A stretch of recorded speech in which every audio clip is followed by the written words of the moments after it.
Olá, meus amigos, eu sou o professor Marcelo, este é o canal Resenha Forense, de volta aos comentários da nova lei de licitações.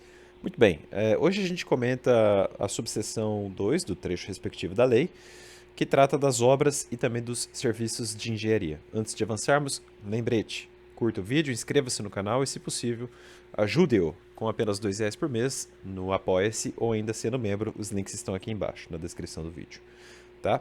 E, claro, recadinhos aqui sempre. Então vamos lá. Hoje a gente comenta dois artigos da lei somente, né? O 45 e o 46. O primeiro deles é o seguinte, ó.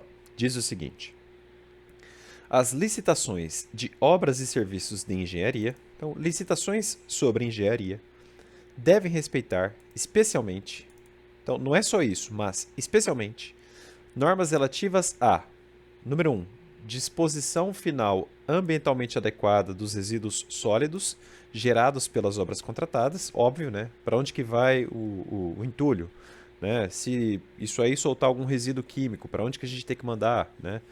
Para não acontecer como o Brumadinho, e assim vai, né? Inciso 2. Mitigação por condicionantes e compensação ambiental, que serão definidas no procedimento de licenciamento ambiental, então o órgão ambiental cuida disso. 3.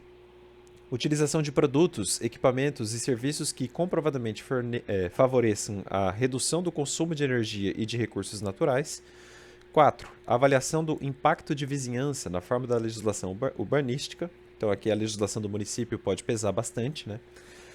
5. Proteção do patrimônio histórico. Então vamos colocar assim, ó, proteção do patrimônio histórico, cultural, arqueológico e imaterial, inclusive por meio da avaliação do impacto direto ou indireto causado pelas obras contratadas. 6. Acessibilidade para pessoas com deficiência ou com mobilidade reduzida. Tá? Então, bem claro, né?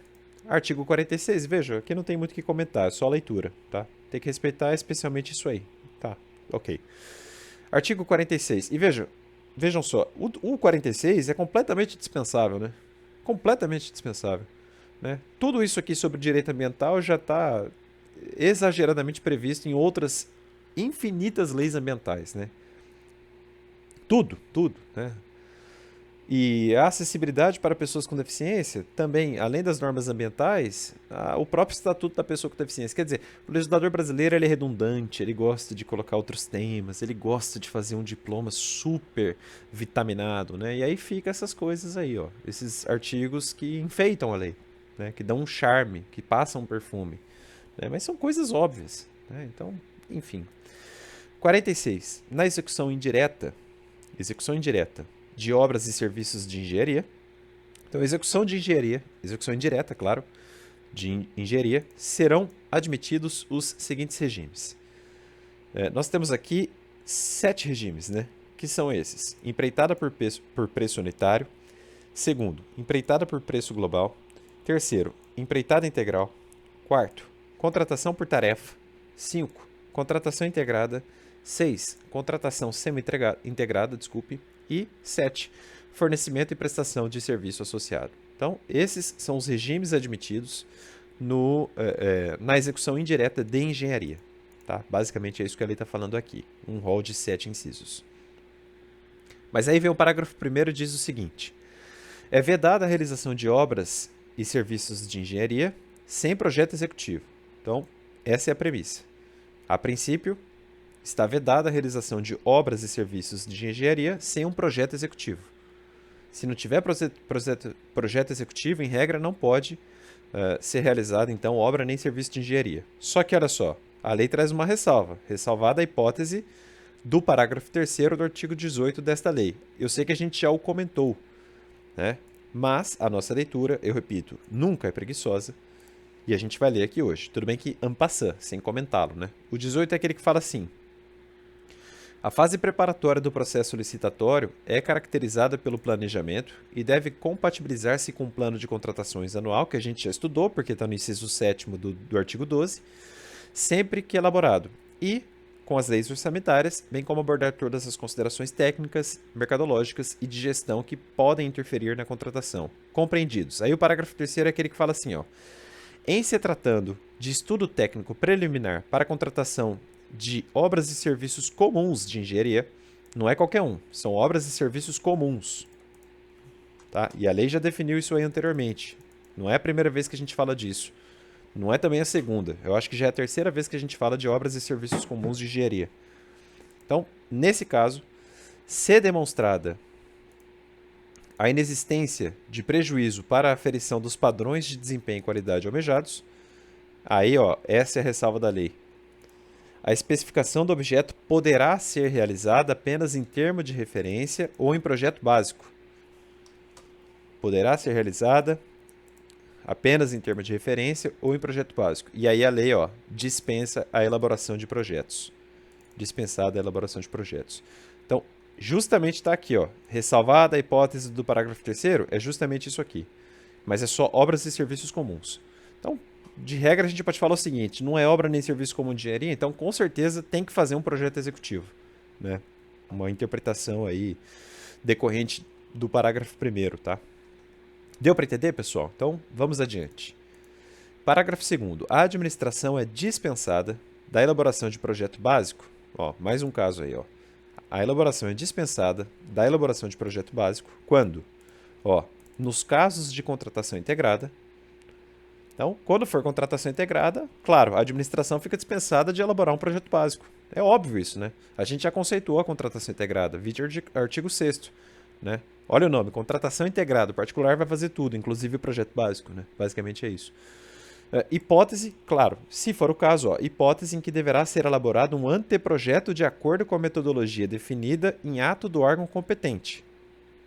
Então, a administração aqui fica dispensada do projeto básico, mas ela não deixa de entregar um rascunho, um croquis, digamos assim, um arquétipo, né, do que ela quer, tá? Então, não é tão livre assim, né? A contratação é integrada, mas não é tão livre assim. E aí a lei fala, observados os requisitos estabelecidos no inciso 24 do artigo 6º da lei. E a nossa leitura nunca é preguiçosa, eu coloquei um inciso aqui. O 6º é aquele que define vários e vários conceitos, né? Então eu já nem coloquei o caput. Vamos direto para o inciso 24, né? Que é o citado aqui. Inciso 24. Anteprojeto. Anteprojeto é definido em lei como peça técnica com todos os subsídios necessários à elaboração do projeto básico, que deve conter, no mínimo, os seguintes elementos. Primeiro, demonstração e justificativa do programa de necessidades, avaliação e demanda do público-alvo, motivação técnico-econômico-social do empreendimento, visão global dos investimentos e definições relacionadas ao nível de serviço desejado. Letra B. Condições de solidez, segurança e durabilidade.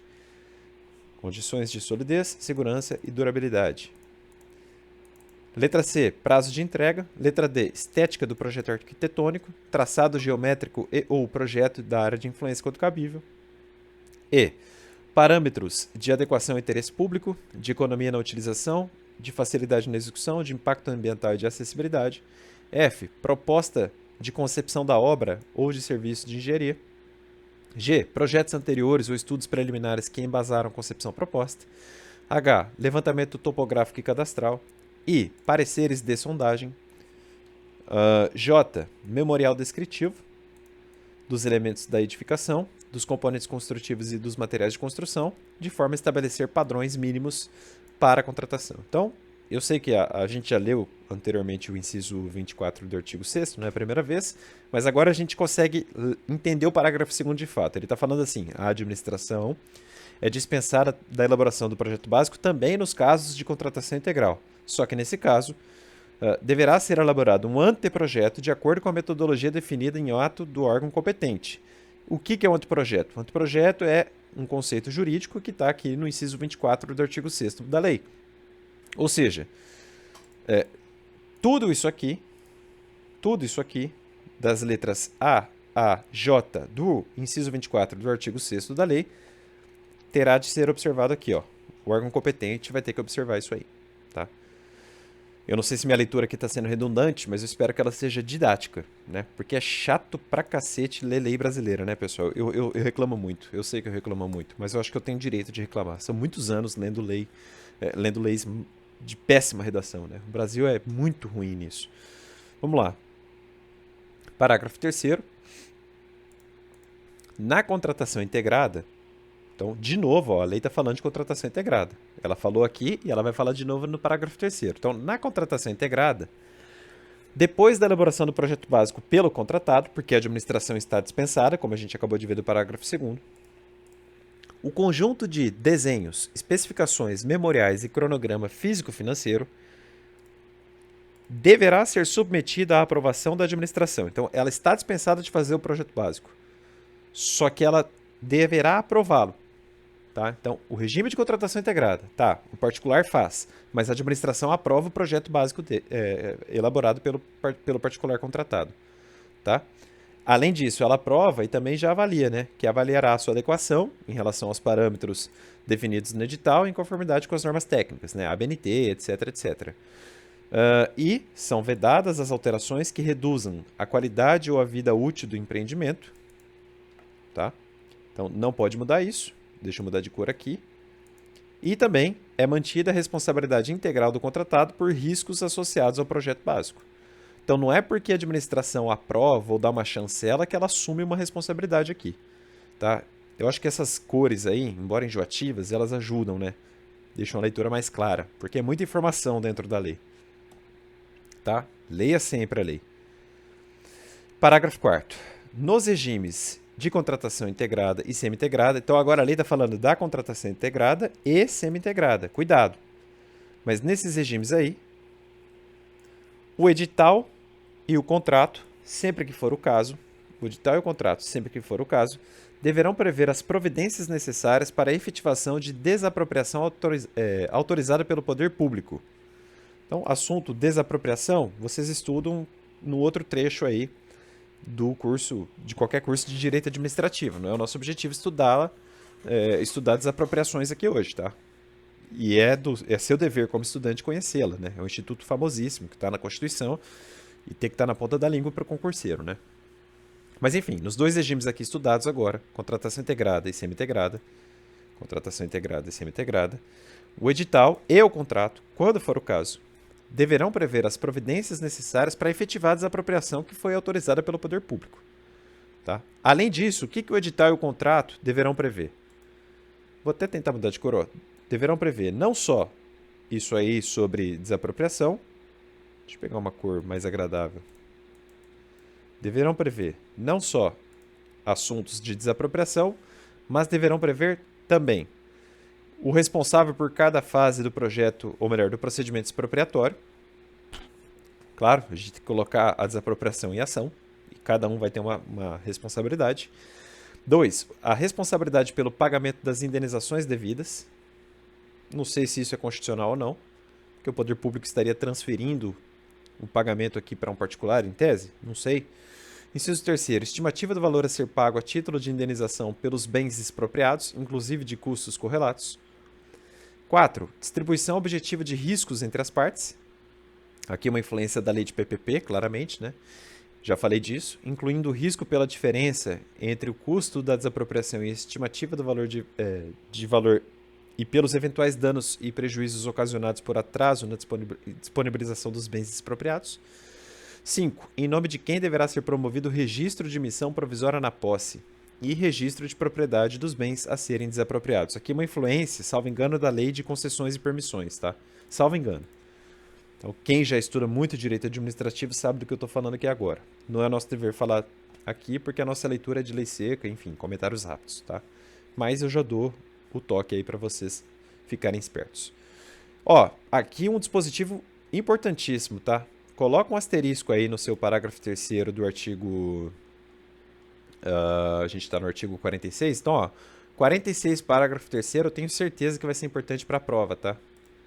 Meu instinto concurseiro diz que isso aqui é importante. Então, o parágrafo 3º aqui é muito importante. Mete um asterisco aí no teu vademecum, porque é importante. Põe uma estrela grande aí, alguma coisa. O assunto é importante, tá? Muito bem.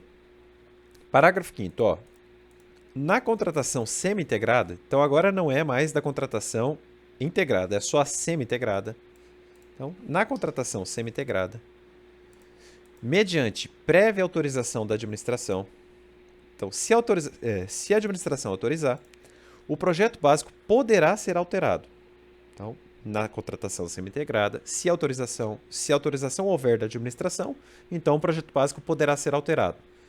desde que demonstrada a superioridade das inovações propostas pelo contratado em termos de redução dos custos, de aumento de qualidade, de redução do prazo de execução ou de facilidade de manutenção ou operação, assumindo o contratado a responsabilidade integral pelos riscos associados à alteração do projeto básico.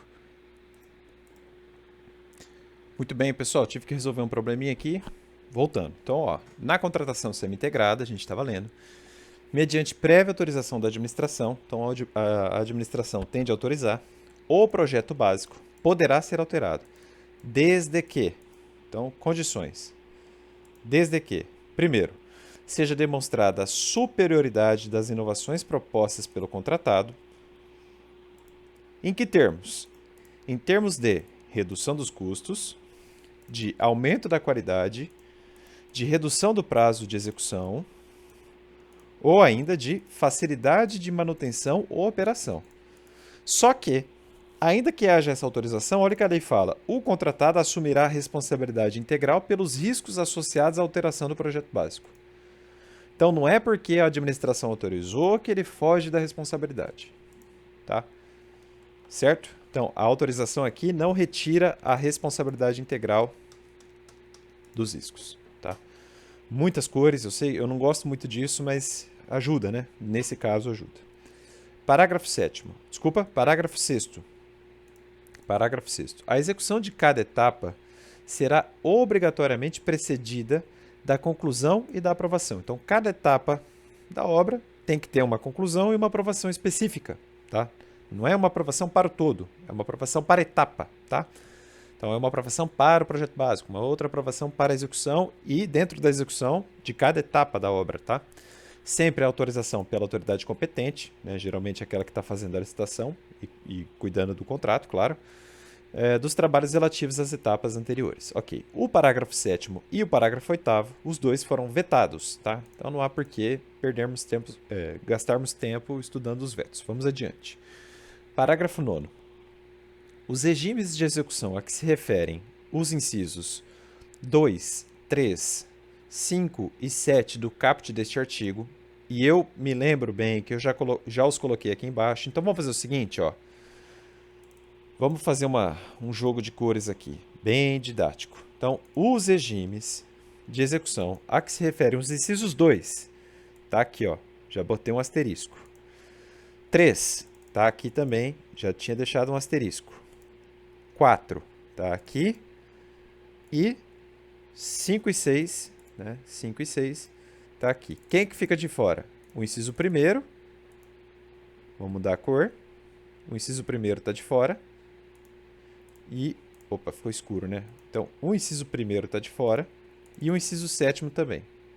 Vamos reler agora com calma? Ó, os regimes de execução desses incisos aí, que são regime por empreitada do preço global, regime de empreitada integral, regime de contratação por tarefa, regime de contratação integrada e regime de contratação semi-integrada. Então, todos esses aqui, tá? Não entram, então, a empreitada por preço unitário e não entra também o fornecimento e prestação de serviço associado. Esses dois não entram, tá? Não entram os incisos 1 e 7, só esses aqui, tá? Então, preço unitário não entra, nem fornecimento e prestação de serviço associado. Então, fora eles dois aqui e todos esses dos incisos 2 a 6º, esses regimes serão licitados por preço global. Então, preço global. E, além disso, adotarão sistemática de medição e pagamento associada à execução de etapas do cronograma físico-financeiro vinculados ao cumprimento de metas de resultado, sendo vedada, vou mudar de cor para ficar didático, é vedado, ó, vermelho de proibição, é vedada a adoção de sistemática de remuneração orientada por preços unitários ou referenciada pela execução de quantidade de itens unitários. Uma redação bem chatinha, tá? Então, os regimes dos incisos 2 a 6º do caput do artigo agora estudado, ou seja, quando for empreitada por preço global, empreitada integral, contratação por tarefa, contratação integrada e contratação semi-integrada, a licitação será por preço global e a licitação adotará, então, uma sistemática de medição e pagamento associada à execução de etapas do cronograma físico-financeiro, vinculadas ao cumprimento de metas de resultado, sendo vedada a adoção de sistemática de remuneração orientada por preços unitários ou referenciada pela execução de quantidades de itens unitários. Então, pensa assim, está vedado pagamento por X unitário, para ficar mais didático, tá? Agora, os incisos 1 e 7 não entram nessa regra aqui, tá? Difícil decorar, né? É mais uma coisinha para você levar para a prova, mas tá aí, tá? Tenta decorar. E é isso. Eu volto no próximo vídeo para estudar com vocês a subseção terceira dos serviços em geral. A gente vai do artigo 47 até o artigo 50 da nova lei de licitações. Um abraço forte, pessoal. Até mais. Tchau, tchau.